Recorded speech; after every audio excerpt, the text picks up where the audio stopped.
Hello everyone and welcome to another video here at the End-to-End Hockey channel. Today we've got a couple things to discuss, including a signing over in Carolina.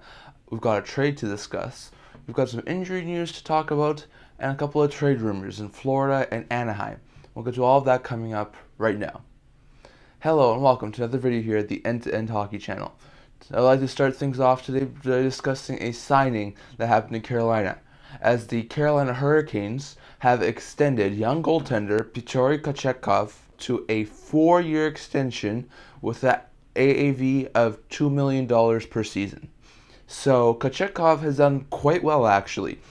With the tandem that the Carolina Hurricanes got last year in Antti Raanta and Frederik Andersen, that duo has injury history and can get injured at times, and they did last year. And Kochetkov was called upon at some key moments, including a time in the playoffs, to be a backup and start a few games. And he did quite well. He played in 3 games in the regular season, got into a game in the playoffs when Raanta was injured in their last game of the playoffs. And he did okay, not brilliantly, but he played quite well and looked to be a future NHL goaltender. And then he started in the minors this year because, once again, he's waivers exempt, and the Carolina Hurricanes have a really good tandem of Frederik Andersen and Antti Raanta. But once again, Andersen got hurt, so that meant that Kochetkov had to back up Raanta, and he has done great so far. He's gone to 4 games so far, put up an even 2.00 goals against average and a .914 save percentage, which is not bad at all. Kochetkov looks like he could be a backup starting next year. Both Hurricane goaltenders and Andersen and Raanta are in the final year of their deals, so even if they were to keep one, there's probably not a good chance they're going to keep both anyway. So it seems a lot more likely that Kochetkov is probably going to be backup next year. I would say he's probably still a third stringer right now on this team. Carolina's in win now mode, so while Andersen's still out, he can be a good backup goaltender. And then I think once Andersen gets back from injury, he will be going back to the minors. But he's going to get a big raise after this year, as the extension will kick in at the start of next season. And I think that $2 million for Kochetkov could be a really good steal for the Carolina Hurricanes. And I think this is a great signing for Carolina. So as long as Kochetkov can continue to do good, he should be the backup goalie for the Hurricanes starting next season. Now that's all the signings we have to talk about today. Let's go over to the injury front. Now, there's been not too many significant things, but there has been a lot of activations over the last few days. I'd like to start off with the players who are placed on injury reserve. Over in Philadelphia, they continue to have a bad season injury-wise, as Scott Laughton has been placed on injury reserve and is another guy who has been added to the Philadelphia Flyers injury list. The Flyers have a lot of injuries right now, including guys like Couturier and JVR and Allison on the forward group. So they have a lot of injuries they're trying to overcome right now. Losing Laughton is not too good. He started out quite well. He's done a great job in a top 6 role with the Philadelphia Flyers with all of their injuries this year. So losing him is not going to be good for the Flyers. I think that Laughton's also done really well in a leadership role with a younger Flyers team. So I think losing Laughton's going to be pretty bad for the Flyers. I don't think they're going to lose him for too long. He probably will miss a week or two, but I don't see this carrying on too long. So hopefully Laughton can get healthy and get back into game action soon. But really, once again, another big blow to the Flyers forward group due to injuries. Over in Toronto, they had a huge injury that was announced, and that is that they placed Morgan Reilly on long-term injury reserve due to a knee injury. Now, Reilly and Palmieri collided in a game between the Maple Leafs and the Islanders on Monday, and both of them looked like they were shaken up a bit, and now we know that Reilly's going to be out long-term. So this is really bad news for the Maple Leafs. They already had TJ Brodie out due to injury. They had Jake Muzzin out, who we're not even sure if he's going to be back anytime soon due to a neck injury, and he's had a lot of neck and head injuries, so we don't know when Muzzin, if he will, be back this season. So losing Reilly is absolutely huge for the Toronto Maple Leafs. They now have their top 3 defenders in Brodie, Muzzin, and Reilly all out. So they might need to go out and get some help via trade. They may need to try and get some sort of a replacement from their system. But Losing their top offensive defenseman is horrible. Reilly's their best defenseman, period. So they're going to have to call upon some of their younger guys like Sandin Liljegren to help them through this time. But with Reilly being out now on long-term injury reserve, he's going to miss at least 24 days or 10 games due to being placed on long-term injury reserve. So he's not going to be back until probably sometime in the mid-December at earliest. It's quite possible he could be out until the new year. So not really sure when Reilly will be back. It could be a little bit before Reilly comes back. So it's going to be a huge blow for the Maple Leafs blue line, and hopefully they have enough young pieces there and their forward group is still good to get through this tough time with all of this defensive injuries for the Maple Leafs. But now we go over to some activations, as a few teams have activated some players off injury reserve, which is really good. Starting Buffalo, as the Buffalo Sabres were finally able to activate Mattias Samuelsson off of injury reserve, and Samuelsson actually played in his first game back on Tuesday. Now, Samuelsson is a good top four defenseman for the Sabres, was signed to a very long-term extension in the offseason, so it looks like he's going to be a big piece of the Sabres' future. And Samuelsson has been a really steady defensive piece for the Sabres. Before Samuelsson got back, the team was on a 7-game losing streak. They've now won back-to-back games, so maybe Samuelsson is really a good stabilizing piece on that D-core. The Sabres really did miss him. They had a really banged-up blue line, but now all of their defensemen are back and healthy. So it's good for the Sabres to get back to being healthy. They started the season off well, and then they went on a very bad losing streak, long losing streak, and now they're back to winning a couple games in a row. So hopefully the Sabres can continue to do well, and Samuelsson can continue to produce really well for the Sabres. Over in Seattle, they were able to activate Jamie Oleksiak off of injury reserve, and he returned to game action yesterday. Oleksiak's a good top four defenseman for the Kraken. Probably one of their better defensemen. He's a good physical defenseman who can put up points when need be, and he's fitting quite well with the Kraken in their top four. So losing him was a pretty big blow to their blue line. They don't really have much depth at the defensive position, so getting him back was pretty big, and it's really significant that they were able to get him back quite quickly. He's only been out for a couple weeks, but Oleksiak being back is going to help this Kraken team, who's had a pretty surprising start, putting up 25 points at around the quarter mark of the season. So Seattle's looking good, and Oleksiak's contributing to that, so getting Oleksiak back is pretty good for the Seattle Kraken. Over in Washington, we know we've talked a lot about how they had a lot of injured bodies this season, and they cannot seem to stay healthy. But they have been able to activate one of their players off of injury reserve, as they were able to get TJ Oshie back into game action yesterday. So Oshie has done a great job in the Washington Capitals middle six, especially in the absence of guys like Connor Brown and Nick Backstrom and Tom Wilson. So getting Oshie back is pretty substantial for the Washington Capitals. He's going to give them another healthy body in their top nine, which is something they really need. Getting Oshie back into their top nine is going to be pretty big for the Washington Capitals. I know that they have not done too well this year and currently have a sub-500 record, so it's not too good for the Washington Capitals, but getting Oshie back is going to be pretty good. He's a pretty big piece of their offense, and he can play great middle 6 minutes, so hopefully he can continue to contribute for the Washington Capitals, who are going to try and get back in the playoff race. Over in St. Louis, the St. Louis Blues have activated defenseman Robert Bortuzzo off of injury reserve. Now, Bortuzzo hasn't gone back into game action yet. He's been given a couple days off, but Bortuzzo is a good 6th, 7th defenseman for the St. Louis Blues. He can play good third pair minutes on the right side for the St. Louis Blues. That has basically been manned since he went injured by Mikkola and Rosen, who are both lefties.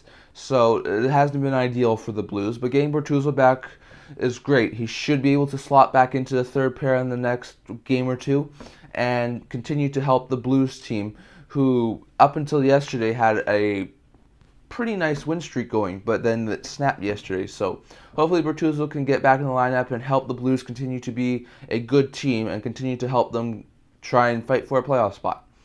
As for the Chicago Blackhawks, they were able to activate another key piece to their lineup, as they were able to get Seth Jones back from injury reserve.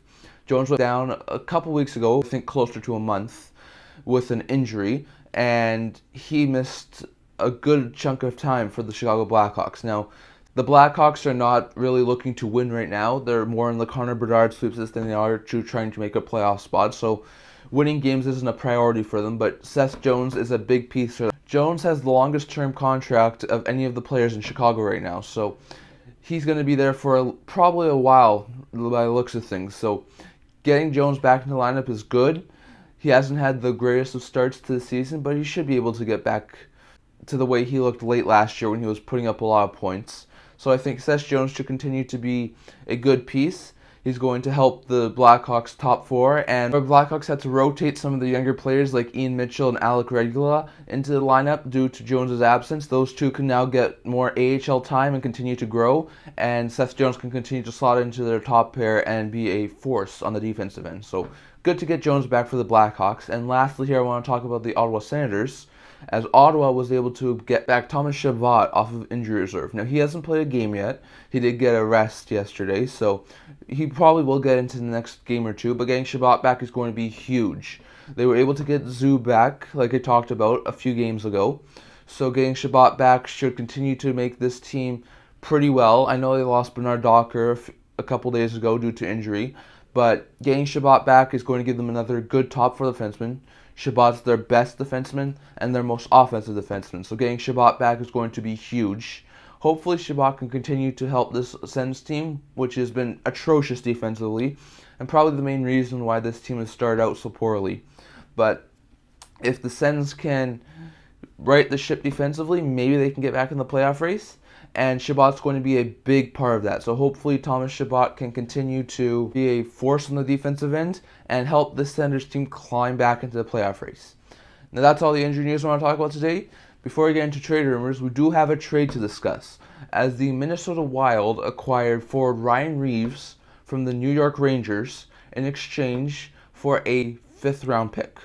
Now, I like this trade from both teams. For the Rangers, Reaves had been a scratch in a lot of recent games, majority of the last 5-10 games, and had been in and out of the lineup for a majority of the season so far. So he had played in 12 games with the Rangers, had no points. So he's been in and out of the lineup. The Rangers do have a pretty good offense, so it's been pretty difficult for Reaves to get into game action. But he makes $1.7 million in a cap hit for only this year. He's an unrestricted free agent at the end of the year.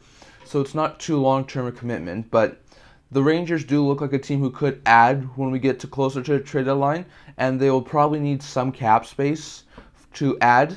Now, they didn't really need to make a Reaves trade right now, but this move clears $1.75 million off of the cap, so it's going to help the Rangers possibly get another piece at the deadline that can play a more consistent role than Reaves in their either forward group or defense. So getting almost $2 million in cap space is going to be huge, and they get a 5th round pick for it. So it's not too much of a return. A 2025 5th round pick, not too big, but getting a pick back for a depth player is pretty good, and I think the Rangers are really happy with this move.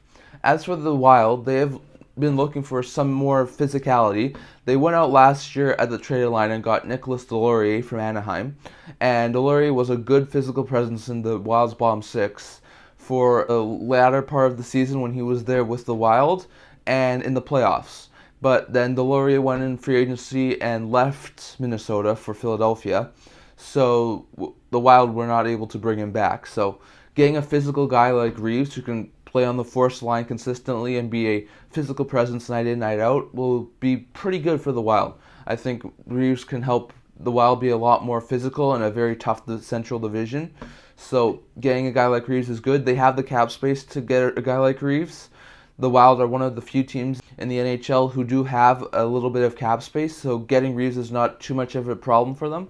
And I think that Reaves should be consistently playing 4th line minutes for the Minnesota Wild and should be a good piece for the Wild. So Rangers get a little bit of cap space plus a pick for a forward that they weren't really using much, and the Wild get a little more physicality on their 4th line that they've been missing since Deslauriers left in the offseason. So pretty good deal for both teams, and I think that the Rangers and Wild will probably continue to make a few trades before the trade deadline happens in March.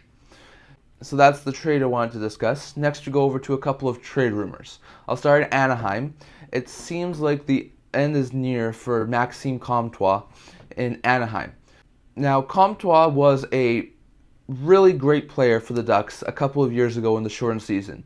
In 55 games, he had 16 goals and 33 points, which was pretty great for the Ducks. It led the team in points. So a lot of people at that time thought that Comtois could be a big piece of the Ducks' future in probably their top 9 and could continue to be a good point-producing player for the Ducks. And that hasn't happened since then. Since the end of the shortened season for the Ducks, over the past year and a half, Comtois has been in and out of the lineup. He's been more of a bottom 6 forward for the Ducks, not a top 9 forward, and has been healthy scratched on multiple occasions. And there was a lot of talk late last season around the trade line that Comtois might be traded. He never was. There was also a little bit of chatter in the offseason to see maybe Comtois was moved. But he also never was in the offseason. So the Ducks used him to start the season. He was playing the first few games in the third line. He was doing okay, but has since been scratched a few times. He currently has 4 goals in 15 games right now, but has been scratched in 4 consecutive games. So Comtois seems like his time is coming to an end in Anaheim. I would expect maybe a trade could happen sometime between now and the trade line. I still think Comtois can be a good middle 6 forward. Probably more of a third liner now, but I still think he could have some potential as like a second line forward, maybe on the right team. He looks like he can still put up points, but he's just fallen out of favor with Anaheim. So maybe the Ducks can get back like a pick, maybe a 3rd or 4th round pick, or a younger player similar to Comtois, or maybe a young prospect. But I still think that with Comtois being scratched for 4 games straight, it makes sense that his time in Anaheim might be coming to an end, and a trade might be more likely in the near future for Comtois. But definitely something to keep an eye on. I think a Comtois trade might happen maybe closer to a trade line when the Ducks are starting to sell off pieces, as they don't look like they're going to be competitive this year. But hopefully Comtois can right the ship either in Anaheim, maybe he can get into a few more games, show that he's still a good player. But I still think that at least by a trade line, if not the offseason, Comtois probably isn't a Duck anymore, as he's also a restricted free agent with a qualifying offer of $2.4 million. So I don't think the Ducks are going to retain Comtois for very long, and I think that trade is most likely going to happen soon. And lastly, here with the Florida Panthers, there's a lot of talk that Anthony Duclair, who had surgery in July and was going to be out to start the season, has been on long-term injury reserve, is nearing a return and could be back sometime late December, early January. Now, the reason why this is creating a lot of buzz is because the Florida Panthers have been really close to the cap this year. As we talked about when Ekblad came back, they had to move a lot of players down to the AHL to make the cap room for Ekblad, and they have been playing with a very minimal roster right now with 20 players, where they could have a 23-player roster. So the cap has been really constricting them, and that's with Duclair on long-term injury reserve. So once Duclair is ready to be activated, that's $3 million that they need to activate, and they do not have the cap space to do that. So they're going to need to make a trade probably within the next month, barring another injury that sends someone else to long-term with a significant cap hit. But it has to be someone with over $3 million so they can at least activate Duclair or get him off the books. Now, which players making over $3 million on their cap hit could the Panthers move before Duclair gets back? Well, if you're looking at their D-core, there's only 2 players making over $3 million right now, and I would not trade either of them. You've got Ekblad, who's making $7.5 million, and you've got Montour, who's making $3.5 million. And both defensemen have been key top 4 pieces for the Panthers. Montour has really stepped up his game and played really well in a top 4 role this year, especially with the loss of Weegar in the offseason. Ekblad's still their best defenseman, so given their lack of depth on the defensive side, I wouldn't trade either of those guys. I know that they'd probably love to move on from Sergei Bobrovsky. He's currently making $10.5 million, so it's a really big cap hit for the Panthers, and they've definitely expressed interest in trying to move Bobrovsky over the past offseason. But right now, I don't see anyone taking on $10.5 million player in Bobrovsky for probably nothing. So even if the Panthers were to retain some salary, I still don't see a Bobrovsky trade happening in season. So I don't really see the Bobrovsky being moved. If you're looking at the forward group, they're not moving Barkov, they're not moving Tkachuk. Barkov's making $10 million, Tkachuk's making $9.5 million, but they're both signed for 8 years and they're best two offensive weapons. So I would not expect Barkov or Tkachuk to be traded. But there are 5 other forwards who I think would probably be the most likely to be moved. You have Sam Reinhart, who's 2 years away from unrestricted free agency at $6.5 million. You have Verhaeghe and Bennett, who both make over $4 million, Verhaeghe at 4.2 and Bennett at 4.4, and both are making that money for the next 3 years. You also have Patrick Hornqvist, who is making $5.3 million on the cap hit for one more season. This is the final year of his deal before he becomes an unrestricted free agent. And then you have Duclair, who they want to activate, who has 2 years left at $3 million. Now, probably I'd say the most 3 likely I would say to be traded would be Bennett, Hornqvist, or Duclair. Now, Duclair has been out for the entirety of the season, and while he has been a very productive forward in the recent years, the Panthers have shown that they have enough depth without him, so it's quite possible that he could just be moved to a team. And I don't see much coming back for Duclair because he hasn't played at all this year and is coming off of surgery, so not sure exactly what sort of player Duclair will be when he gets back, but I think Duclair is definitely a very likely option for the Panthers. Another one is Patrick Hornqvist. He plays more of a bottom 6 role as a power play specialist, does really well in the power play, but I think that with him only having 1 year left at $5.3 million, if the Panthers were to change a tiny bit of his cap hit and move him to a team who does have a little bit of cap space, I think that would probably be the most likely option. Hornqvist, given the fact that he has a short-term contract and is playing bottom 6 minutes, it does make the most sense to trade him. I know he's a good leader in the locker room and is really well in the power play and can produce offensively, but I think if you're getting Duclair back, maybe you move on from Hornqvist.